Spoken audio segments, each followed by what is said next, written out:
are 5 stories set to shape from the launch of an asteroid smash. Hell no, I'm trying to back it up, y'all. In 2020, one story has consumed everything.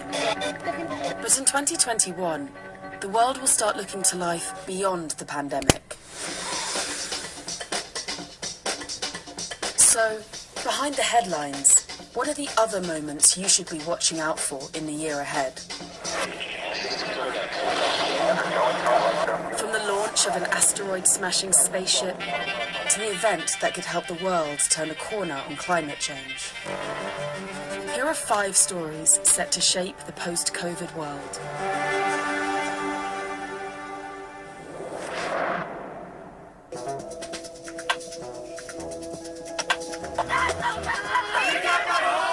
In 2021, democracy will be especially tested. There will be an abundance of elections, many postponed from 2020 by the pandemic. And in fragile democracies, autocratic leaders will use the excuse of COVID-19 to crack down on opposition.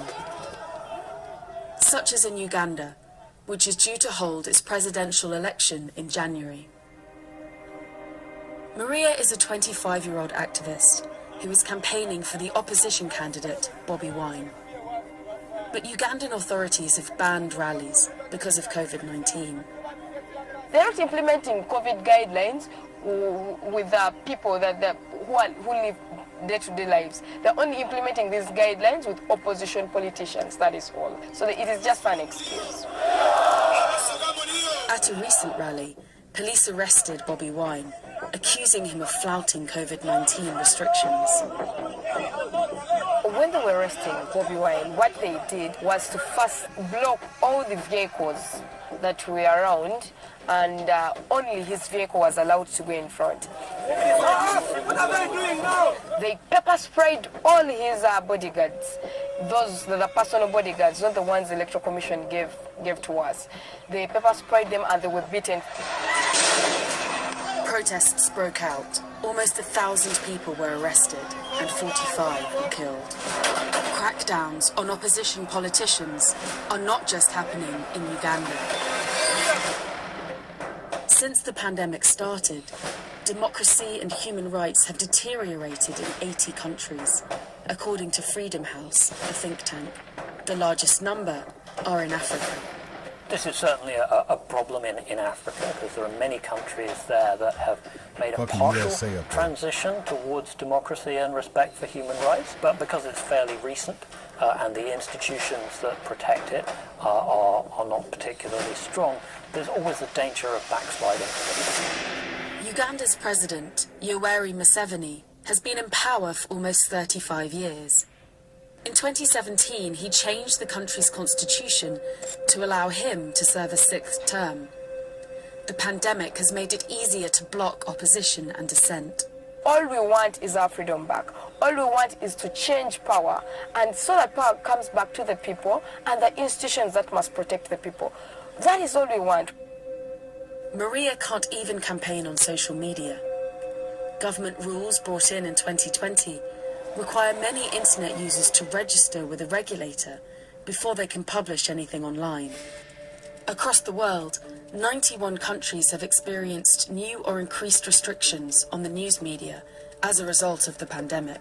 I think there's a real danger that democracy will continue to retreat in 2021. I'm hoping that eventually we'll be able to get widespread vaccines out there, and that will make it easier for people to gather together and to organise, which is what you need to be able to do if you're going to resist tyranny. I'm weak. We must campaign so that we win this election. We are ready to fight for our victory. It is either bullet or a ballot. Ballot or the bullet? 2021 will be a tipping point for electric cars as more manufacturers roll out their electric range. Suddenly there's going to be a huge array of electric vehicles for people to choose from. In the autumn, the gas-guzzling SUV brand of General Motors, Hummer, will start production on all electric cars. And at the end of the year, Elon Musk's Tesla will launch its futuristic-looking Cybertruck. So I present to you the Cybertruck. The Cybertruck may not be to everyone's taste. I think that's significant because the American market, the real profits there are to be made on pickups. Tesla have come out with their own version of the pickup, the Cybertruck. The electric Hummer is trying to tap into that market. It's America's biggest and most profitable market. Investment in the electric revolution has surged. Over 250 firms are currently manufacturing electric vehicles, and 47 battery factories are under construction. Tesla, the market leader, has seen its share price surge. It's now so valuable, it's been added to the S&P 500, America's main stock market index, putting it in the same bracket as companies like Apple and Microsoft. Tesla is a remarkable story. No car company has gone from nothing to where Tesla is in such a rapid period of time. So you have to take your hat off to Elon Musk for doing that. Tesla's success convinced established car makers that there was a market for electric cars. The car companies that made the biggest bet on the future is Volkswagen, which has invested huge sums. But all car companies are introducing electric models. Every week you hear about a new plan to electrify an old model or bring out a new model from various car companies. So it really is picking up the pace. Although all car sales dropped in 2020, in 2021 they are expected to pick up again. And sales of battery-powered vehicles are projected to grow rapidly over the next decade. 2021 is just the start. If more governments commit to future bans on the sale of petrol and diesel cars, the growth in the electric vehicle sector could accelerate even more.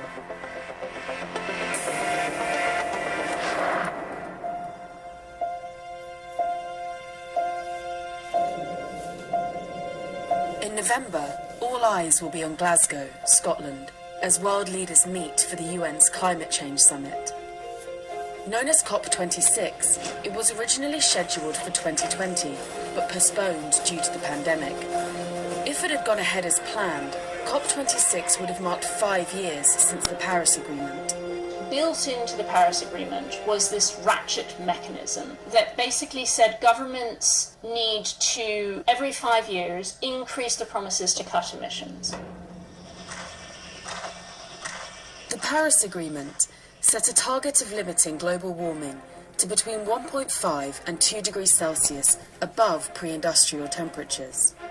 But experts predict that the pledges governments made in 2015 would not be enough to achieve this target. So this ratchet mechanism, the purpose of COP26, is really to get closer to this target of 1.5 to 2 degrees Celsius. And what's needed for that are bigger, better promises to cut national emissions. It looks likely that 2021 will be the boldest year ever for tackling climate change.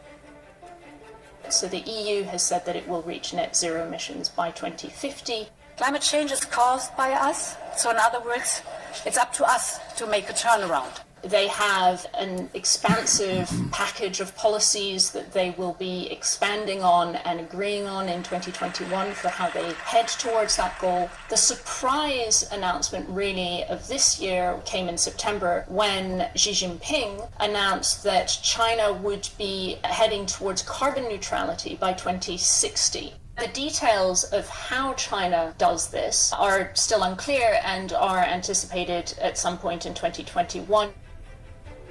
In America, Donald Trump has undermined global efforts to tackle global warming. We are going to put our coal miners back to work. In 2021, this could all change. What is our mandate?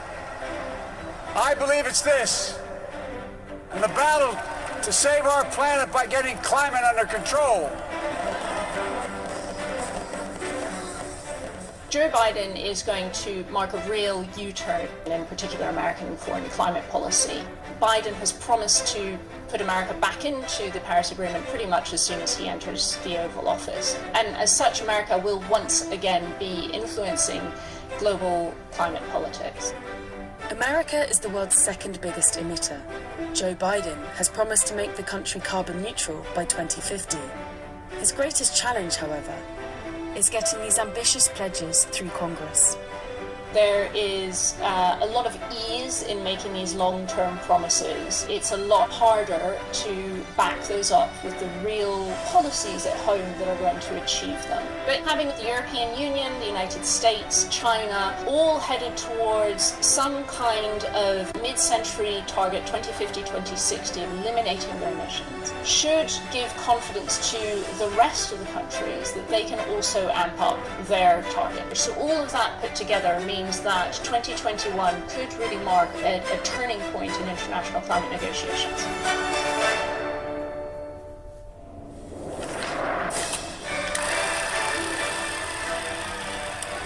In 2021, the eagerly awaited next installment in the James Bond franchise will be released, as shown in this slick trailer. Why would I betray you? We all have our secrets. But its release could be eclipsed at the box office by a movie most people in the West may never even have heard of.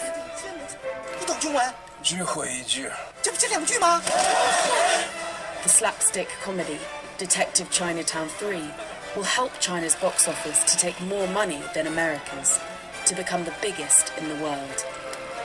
For a century, Hollywood has ruled the movie world. Now it's China's turn. Hollywood was the first kind of global, truly global film industry which exported worldwide, and it has held that dominance for a long time. Now with China becoming the biggest box office, it feels like a milestone simply because it sort of shakes that Hollywood dominance a little. China's cinema industry has been growing for a number of years, but in 2021, projections show America's box office revenues stagnating as China's continued to rise. China's building more screens, particularly in third-tier and fourth-tier cities. So it was something that was going to happen. It was just a question of what year it was going to happen. The trend is there. In America, film fans are shunning the cinema in favour of video on demand. But in China, both online streaming and cinema attendance are on the rise. The key element of it is the young audience who go to the cinema regularly. Going out with friends to go to the cinema is still something of an event, an experience. China's rise to the top of the box office has been helped by the pandemic. Hollywood delayed productions and movie theatres have been closed. Yet in China, cinemas are now back up to almost 75% capacity, and production of new films is steaming ahead. They are not too reliant on foreign productions in a way that they were perhaps previously. Nowadays, something like 65 to 75% of the cinema slate in China is actually local content, and the budgets of those films has risen quite a lot in recent years. Despite this, big American films still do very well in China. The 8th installment of the Fast and Furious series took nearly twice as much in China as it did in North America. But Hollywood's reliance on Chinese ticket sales has started a worrying trend. Well, there's a lot of self-censorship, no question. China will not always tell you, and normally will not tell you, what you have to do to get the film into the China market. They will let you decide, and you end up self-censoring more than China might censor you.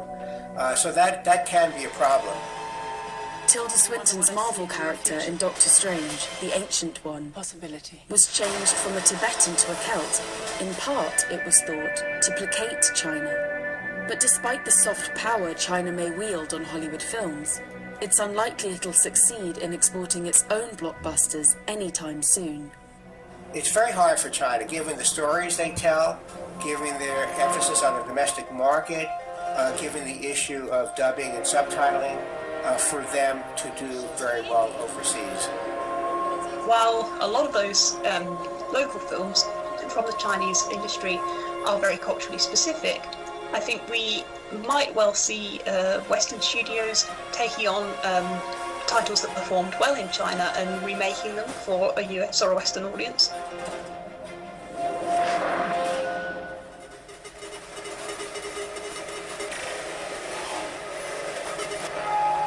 While much of next year will be focused on protecting the world from dangers on Earth, some scientists will be focusing on how to defend the planet from threats in outer space. In July 2021, NASA will launch the world's first trial in planetary defense. Basically, we're purposely slamming a spacecraft into an asteroid to move it a little bit. And this is the sort of thing that you might want to do if an asteroid was on a course to hit the Earth. This might sound like the plot of a Hollywood blockbuster, but the threat of an asteroid hitting Earth is real. A tiny asteroid streaking across southern Russia. Just 7 years ago, an undetected meteor exploded over the Russian city of Chelyabinsk, injuring at least 1,200 people. I think the Chelyabinsk impact really brought a lot of visibility to the fact that this is something that happens to the Earth all of the time. If something like that happens over a large city, you can get this sort of unfortunate devastation. Something that's Chelyabinsk size happens every few decades to maybe 100 years or so. As you go up to something that's a bit bigger, sort of 160 meters, that's more rare, but the amount of damage that it would cost could potentially wipe out a large region, perhaps a small country, if it was over one of those. This is a rare event, but the consequences are so big and devastating that it really makes sense to take a step to do something about it. NASA's Double Asteroid Redirection Test, or DART, will practice defending Earth by altering the course of an asteroid using what's known as kinetic impactor technology. This asteroid is not a threat to the Earth. It's not going to hit the Earth in the foreseeable future. But we do know that Earth is hit by asteroids all the time, and so we really want to take this first step to develop the technology to do something about that if we needed to in the future. The target is the asteroid Didymos, which is orbited by a smaller asteroid, Dimorphos. The DART spacecraft will hit the moonlet, adjusting its path and shortening its orbit by several minutes. The impact will happen in 2022, when the asteroid is close enough to Earth for scientists to be able to study the change in momentum using powerful telescopes. The DART mission is just one part of a wider, worldwide effort in planetary defense. Knowing where everything is really a crucial foundation for planetary defense, is finding all the asteroids, tracking them, and then being ready to do something about them. In order to take that next step and turn what was science fiction into a reality of being able to do something about asteroids. The probability of a giant asteroid hitting Earth is extremely small. But if 2020 has shown anything, it's that it pays to be